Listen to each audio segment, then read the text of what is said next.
Are you tired of paying for gas?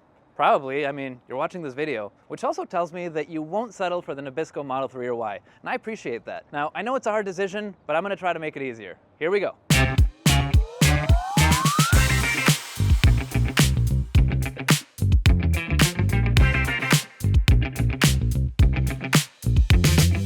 This is the Hyundai IONIQ 5. It's a compact electric SUV that we've had for a couple of years with very unique exterior design.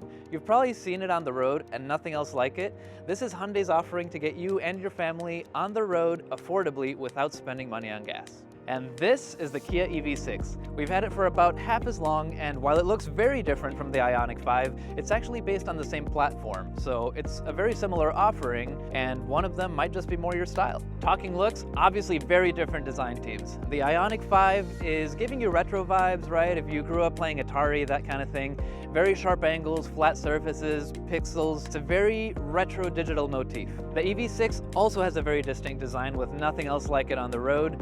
You're not really sure where the taillights are, very clean curves, plumb sporty fenders. It also looks like it stepped out of a video game, but one that comes out next year. Going back to these pixels on the IONIQ 5, you know Hyundai loves them. You're gonna find them on the front, the back of this car, on the inside. If you've seen the video that we did on the IONIQ 6, you know that it's all over that. They'll be on the Santa Fe as well, and as soon as that drops, we're gonna do a video, so don't forget to subscribe. Those pixels make it an ode to the classics. The EV6, I think, will be a future classic. It still has, let's say, a digital motif. It's not pixels, but think dot matrix versus a segmented LCD. Just so you're aware, for equipment, we picked the top trim in both. This is the EV6 GT line, and this is an IONIQ 5 Limited. So the front and the rear are worlds apart.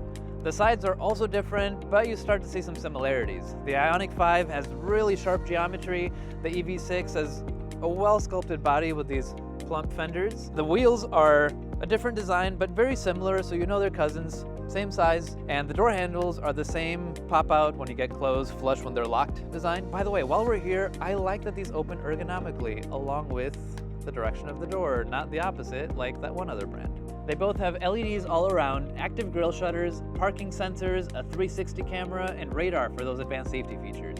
As you can already tell, the choice is going to be greatly based on personal preference, but before you make that decision, you should check out the inside, starting with the trunk. Starting with the IONIQ 5, a spacious hatch with a little over 27 cubic feet, a 60-40 split on the back seat, a 12-volt outlet on the far left, and a little additional storage under the floor.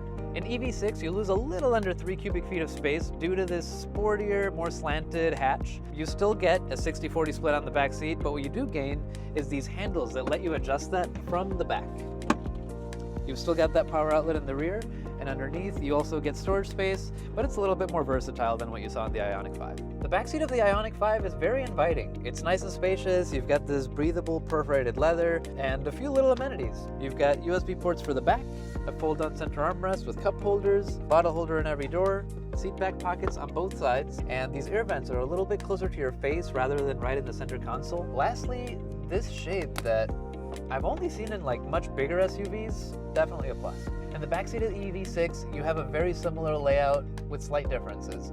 The headliner is black, and it's a little bit cozier back here because you lose a couple of inches of headroom. It's not really a problem. I'm 5'10" without the hair, and I'm perfectly comfortable. Your USB ports move from the center console to the back seat here, where you also get seat back pockets. Both of these will be hard-shelled as opposed to the soft that you saw in the IONIQ 5. And this fold-down center armrest comes with a little bit of magic. Now they're cup holders, now they're not. And this storage actually goes a little far back, so you can get creative with it. Before we get into the meat and potatoes in the front seat, I just want to make a pit stop in the front storage area. This is what most call the front. I appreciate that it comes with a little cover in addition to the hood, and it's exactly the same in the EV6.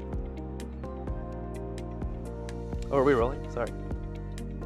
Where are we? Oh, front seat, IONIQ 5. This feels open, spacious, comfortable. I was just so comfortable. That was the lounge feature, which brings out this little ottoman that you may or may not have seen. Getting into the dash, everything's very straightforward. You've got that single pane that we see now on both Kias and Hyundais with your dash information right in front of you, and your infotainment screen on the right, nice and wide. Apple CarPlay, Android Auto will fill that whole screen. You won't see it from there, but your parking brake is here on the left, along with a power liftgate button. traction control, and auto hold toggle. On your steering wheel, you've got Bluetooth and audio controls on the left, radar cruise controls on the right, as well as controls for some other menus, and your drive mode switch, which looks like a dial, but it's just a button. Speaking of buttons, don't forget to hit that like button. Behind the steering wheel, you've got paddle shifters to adjust your regenerative braking, and right under your wiper stalk, you've got your transmission selector, which is mounted right on the steering column. Below that, you've got dual zone climate control with real hard buttons for your infotainment system, which by the way comes with Bose audio. Your center console has that pass-through right in the front, your cup holders with your USB ports right below there, Qi wireless charger indicator, there's that huge area for storage, and if you bring down your armrest, you've got a little more. Up top here, you've got a digital rearview mirror, a gray headliner for that open air feel, and a panoramic single pane glass sunroof, which does not open, but man, does it look good. So the IONIQ 5 gave us plenty of comfort. The EV6 is not uncomfortable, but it is a little bit cozier. You lose a little bit of headroom, you've got that black headliner, and everything's just a little bit more closed in. Like the center console comes up. The seats being suede will grip you a little bit more, so it just feels a little bit sportier. You've got the same single panel dual display that you have in the IONIQ 5, and I forgot to mention it over there, but both cars have a heads-up display, so that's going to show you your speed, your safety features as they're going off, your directions for navigation, and it makes it easy to stay informed without taking your eyes off the road. Up here, you don't have that same digital rearview mirror that we had in the IONIQ 5, nor do we get the ottoman that I had in front of me, but this is Kia's way of offering you a more sporty option on the same platform. You may have noticed the transmission selector moved from the column-mounted stock to this dial, which I personally prefer. Took a little getting used to, but it's overall a little bit cleaner. I also like that the power button is right there, nice and visible. In front of it, you've got touch surfaces for your heated seats and ventilated seats. Right behind your transmission selector, you've got a button to bring up your parking cameras, toggle auto hold, or your parking sensors. And behind that, you've got a Qi wireless charger with a lot more storage under the armrest. Down below this floating console, you've got a little bit more storage space, and not one or two, but 3 USB ports and a 12-volt power socket. And for you music junkies, I mentioned IONIQ 5 comes with Bose sound, but EV6 comes with Meridian surround. They're different, but they're both the right answer. One thing that is the same on both will be the 120-volt outlet at the floor of the backseat. Both of these cars are available in rear or all-wheel drive configurations. They're fast charging capable, and depending on your trim and configuration, at least in the case of the IONIQ 5, you're looking at a range of 220 miles up to 303 miles, whereas the EV6 will get you between 218 to 310 miles. Pricing, both are very affordable options starting at about $42,000, with IONIQ 5 capping out at about $53,500 and EV6 going up to about $61,600. So there are 2 awesome all-electric options to set you apart from the crowd.